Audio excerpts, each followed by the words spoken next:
I'm dead. I'm dead. No, my life's over, son. My life's over. Why is homeboy being so dramatic? He's saying my life is over, my career is over. Buddy, you crashed a Genesis coupe worth maybe $12,000 and you hit a pole. You didn't take out a family of 6. What are we talking about here? How is it going, guys? Drew Peacock here, back with another video. I really hope that wasn't too loud and distorted my mic, because then the intro is going to sound really bad. But it's okay. We're just going to keep going with it. Today, we're going to be looking at some dummy dum-dums that are just somehow able to operate motor vehicles. That is absolutely insane. Some people just should not have a license. It is as simple as that. Not everybody should be able to drive. I went to high school. There's a lot of stupid MFs that graduated high school somehow, and now they're on the public roadways. That's why cars kill a lot of people. So let's take what these idiots do as a learning experience, as some educational video on to show you guys how not to be an idiot. Today, we're doing an Instagram car Darwin Award. If you don't know what a Darwin Award is, that's when your car gets eliminated from being able to drive, essentially. Survival of the fittest, all that cool stuff, but with cars. And I just want to say, it ain't the car's fault. It rarely is the car's fault. It's always the guy between the steering wheel and the seat. Or a female. Anyways, let's go ahead and dive right in. First clip, we see a Mustang. We see a crowd of people. What is gonna happen?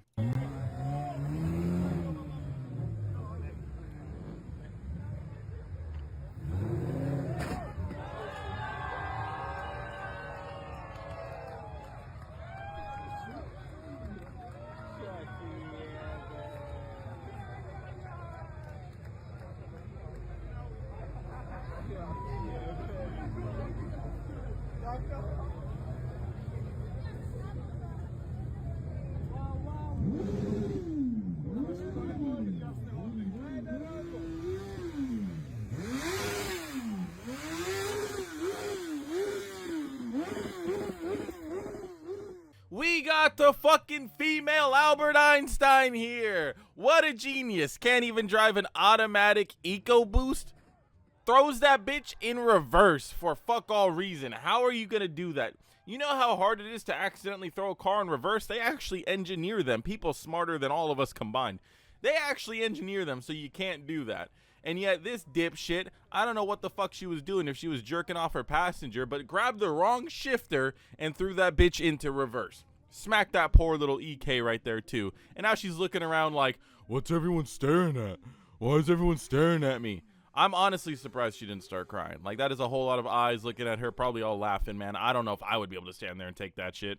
I probably would have just hightailed it out of there. Nah, I wouldn't have. But I also wouldn't have been stupid enough to do that. But look at her. She looks so disappointed in herself. Surprisingly, can't blame anyone else but herself in this situation. Women versus accountability. I feel like she has to take accountability for this. But I genuinely want to know, like, how does this even happen? Like, why did she even throw it in reverse? Maybe her passenger was trying to set her up. I don't know. But realistically, someone explain why the hell this happened. How did this happen? Is she just stupid? Maybe. I mean, that's a possibility. I mean, there's a lot of those who roaming around. And stupidity doesn't care about gender. Hell, I know a lot of men that are stupid. Regardless, though, that has to be hella embarrassing. Negative 1 million aura. I mean, like I said, like, why did she slam that bitch in reverse? She comes to a full stop and then fucking floors it. Like, what are we doing here? What an idiot. This girl's like, I ain't a part of this shit, bro. Yeah, I'm fucking out of here. This shit's embarrassing for all women. She's out. I don't blame her. Anyways, didn't win a Darwin Award. Her car's just a little beat up. She'll be fine. You're good. It doesn't matter. Moving on. Oh, another Mustang. Look, I know I'm a Mustang guy, but these Mustang owners really make us look bad. Like, it's never the car. It is never the car. It's always the owner. Let's take a look. Fresh on that motor swap, baby.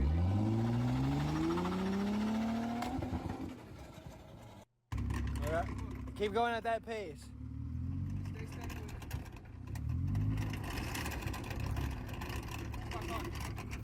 Smooth it. So what I have a feeling happened is homeboy was either A, test fitting some beater ass wheels, or B, is just missing lug nuts because this guy doesn't know how to operate a torque wrench properly. But either way, that should not happen. That is not like a Mustang thing. That is a fucking bad owner thing. I only saw one lug nut fly off. So was this guy really just trying to send it on one lug nut? I didn't see any more pop off. And it looks like he has no more remaining studs. So where the fuck are his lug nuts and where are his studs? We should have saw this thing break apart like a goddamn Lego video game death animation. Like we should have saw all the little coins drop out, but I see literally one lug nut. Why would you try to do a burnout on one lug nut? And even if he's got 2 or maybe 3, that's still way too little. You can get away with driving on 4. If you have 5 normally, you can get away with driving on 4. But driving on 1 or 2, bro, you're an idiot. I think they knew this was gonna happen, but why? Again, why? I get it, the car's beat, but again, why? I mean, you're jacking up a car and going uphill, it looks like. Fuck that. Fresh on that motor swap, baby. I might have just cracked the code, guys. Did you hear what he just said? Fresh on that motor swap, baby. I think this guy actually only has 1 lug nut in. I think he actually only has 1 lug nut in. I think they took off the wheels to service the vehicle, put that motor swap in, whatever the hell they had to do, and they only had 1 lug nut as like a placeholder holding on this lone wheel. And there she goes. She gone. And just the wheel falling off probably sheared off all of the other studs and killed it. That's my guess. I could be wrong, though. Let me know your thoughts down below. Another Darwin Award. This one might be a Darwin Award winner, though. He's going to be out for a little bit. Going to need 5 new studs and a, maybe new brake rotor. Not a good look. Not a good look at all. This video is brought to you by Factor. Healthy meals right to your door whenever you want. Factor makes meeting your nutritional goals easier than ever by delivering fresh, never frozen, dietitian-approved meals right to your doorstep. Our team of gourmet chefs create each meal using only ingredients with integrity to help you feel your best all day long. You no longer have to eat out every single meal of each day. Factor takes the stress out of meal planning and sets you up for success. Skip the grocery stores, prep work, and cooking fatigue. Instead, eat stress-free with Factor's delicious, ready-to-eat meals delivered right to your door. No more overpriced takeout. Factor is cheaper and way more delicious. If you're like me and hate having to prep, cook, and clean up your mess every week, Factor has got you covered. Simply heat and savor the good stuff. I'll show you how easy it is while we cook this shredded chicken taco bowl with roasted corn salsa and cilantro sour cream. Simply follow the instructions. For this particular dish, we have to spread the cilantro sour cream over the chicken before we microwave. It is very easy. Slam that thing in the microwave. 2 minutes and 30 seconds, and you're ready to eat. After you let your meal cool down first, of course. Not only does it look good, but it smells amazing as well. It made my whole house smell like a Mexican restaurant. My girlfriend came home from lunch, in fact, and thought I hired a personal chef. Little did she know, it was just Factor. Factor cuts down trips to the grocery store and cooking, so there's more time to do your favorite activity, like fixing your broken car. Factor is also flexible. You can easily adjust your order size, enjoy it with loved ones, or even skip a week if you have a special event to go to. Head to factor75.com or click the link below and use code 50DrewPeacock to get 50% off plus free shipping on your first Factor box. That's code 50DrewPeacock at factor75.com to get 50% off plus free shipping on your first box. Thank you, Factor, for sponsoring this video. Now let's get back to it. All right, next car. Okay, now what did he do wrong? Let's take a look.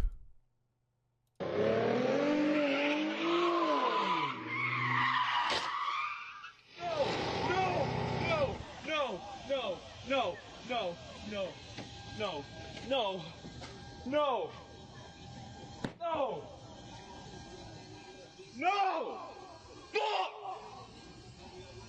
damn it! It's okay. Give me your phone. Fuck, give me your phone. Give me your phone. I'm dead. No, my life's over, Sam. My life's over. Sam, my life's over. Sam, it's over. Password. Sam, it's over. Password. Sam, no, everything's over. No, I know it's okay. Stop it. Sam, everything's over. Stop it. Sam, it's over. Call Eduardo. Sam, it's over. Call Eduardo. No, my career's over. No, I can't go to school. How am I going to get to work? How am I going to go to school? Over. It's over. Eduardo, we crashed. It's over. We got fucking Tommy Tough Knuckles here. First thing he does when he gets out of the car after crashing his piece of shit Genesis is punch the wall. Congratulations, idiot. You should punch yourself. You did that under your own free will. Why is homeboy being so dramatic? He's saying my life is over, my career is over. Buddy, you crashed a Genesis coupe worth maybe $12,000 and you hit a pole. You didn't take out a family of 6. What are we talking about here? You got a little front end damage. Yeah, your car's probably fucked, but once again, whose fault is that? Why are you trying to drift and show off in front of the Huz in a single lane parking lot? What are we fucking doing? What are we doing? A single lane parking lot. You mean to tell me you're gonna perfectly drift this corner? And where are you gonna go after that? You ever see drifters where they go and they swing back and forth? Am I missing something here? Well, is there an opening right under this? Are you gonna swing it the other way? I genuinely don't understand this. If you do not know how to drift, you should not be practicing your drifts in an empty parking lot like this. You should be practicing on a track. Seriously. Like, this is like, you guys haven't seen enough videos of people crashing in parking lots? Oh, that guy was probably just stupid. I'm not stupid. Look at this idiot. It is pretty stupid. I just got to say, that has to be the most robust little pole I've ever seen. That thing is like 3 inches wide. And it didn't even flinch. It just ate that shit. Just... ooh, yummy. Licking its fingers. Finger licking good. No. And I know that hurt his hand right there, bro. That was a hard-ass thud. Hard-ass thud. My life is over. My career's over. You'll survive, bro. Just call your insurance company. Say a dog jumped out in front of you and you hit a tree. Done deal. Okay, maybe don't say that. Maybe take responsibility because you're an idiot. But, you know, whatever. Definitely deserves a Darwin Award here. That car is fucked. All right, next clip. This looks fun. Let's take a look at what's going on here. Yummy. Some molten cat just flying at you. That's just tasty stuff right there. I actually forgot that this clip has the S650 at the end just explode. I completely forgot about that. But that's not what we're here to look at. We're looking at the C7 just, you know, shooting his flames at this poor bystander right there, bro. Dude's gonna have burn marks for life. Those are some permanent scars. A rule of advice: if a car is revving, just don't stand near it at all. The front end, you know, piston could fly through, flywheel, whatever, something not cool. The rear end, you got molten cat coming at you, just flames. Just don't stand around a car that's revving unless you are aware of the consequences that could happen, such as 3rd-degree burns for life. Homeboy probably looks like a Dalmatian after this. He's got cheetah print on his skin just from all the burn marks. I just, you know, doesn't look like fun. Just personally, doesn't look like fun. Anyways, probably not a Darwin Award. He probably actually made his car faster from doing this, but yeah, just, you know, there's a more practical way to do what he wanted to do. No Darwin Award. Moving on. Whoops. And another Mustang. I swear to God, I didn't mean for it to be this amount of Mustangs. And even when it's not a Mustang, there's a Mustang in the C7 clip just randomly exploding at the end. So this might be a Mustang titled video. I have no idea. I'm sorry if it is. Anyways, another Mustang at a legal burnout box. So he's on a track, doing it the correct way. Very safe. Got a helmet on. As safe as you could be. Let's see what goes wrong.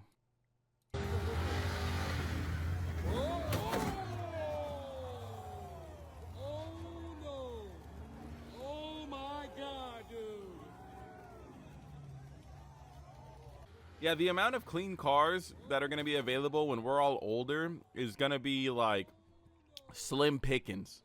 We're not going to be able to pick a clean car to save our life. There's going to be so many beat-ass cars in the junk. Like I don't even know what to say. I genuinely don't even know what to say. How did you do that? You had this massive burnout box, and you hit the one thing in it. I'm guessing he was trying to exit. Like, that looks like the entrance and the exit. But still, it's like, how did you manage to do that? That whole rear end is cooked. Like, that whole rear suspension, the rear end, absolutely cooked. That is a solid rear axle.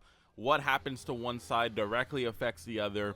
Whole rear end is cooked. The car's salvaged. At this point, car's done. So, and it was a drop top.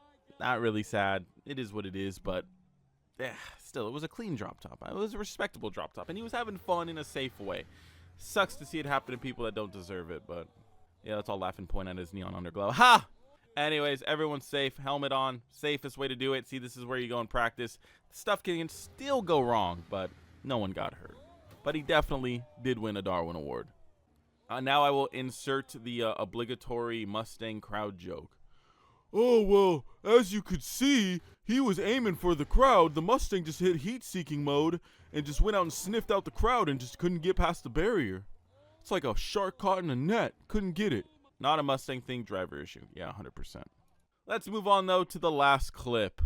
And if you thought you were safe, Camaro owners, you're not. This is the aftermath at a car wiping out, but just look how bad this car is. Look how cooked this guy is. Just fucking wiped out. Oh my God. Yo, his car's all fucked up. Yo, what the fuck? This guy's car is fucked up, bro. He's driving sideways. This guy just fucking burned out, fucking went all, oh my God. I can't, he can't drive his car. He's all over the fucking place.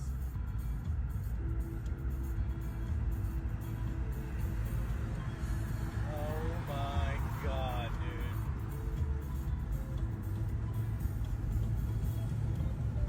Yeah, buddy, I think you're gonna need a little bit of alignment after that one. That doesn't look too good. Your car literally looks like it's glitching out. It looks like a low latency GTA 5 server. It looks like some kid playing GTA 5 at McDonald's. Like, the connection ain't there, bro. It ain't there. Regardless, though, I'm amazed that he's still able to somehow drive this remotely straight. But it just literally is like an illusion. It literally is just fucking with my brain just staring at this thing.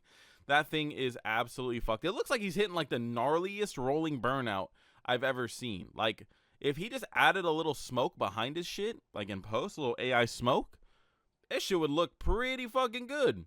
Sadly, yeah, that's not the case. This is post burnout, so he already failed that objective. Just a little bit of alignment, and he'll be good. He'll be good to go. Just a little bit of alignment, little driver mod needed. But realistically, yeah, no, that car's cooked. This car might be one of the most cooked. Even the Mustang from the last clip was able to drive straight afterwards. This shit's fucked. I don't think there's fixing this shit, but yeah, it's still driving. So there's that, I guess. Don't be an idiot. Don't win a Darwin Award, and don't stand behind cars revving. Anyways, guys, hopefully you did enjoy this video. If you did, please let me know down below, guys. Pick up a Factor box. Big thank you to Factor for sponsoring this video. Use the discount code. And as always, until next video, peace.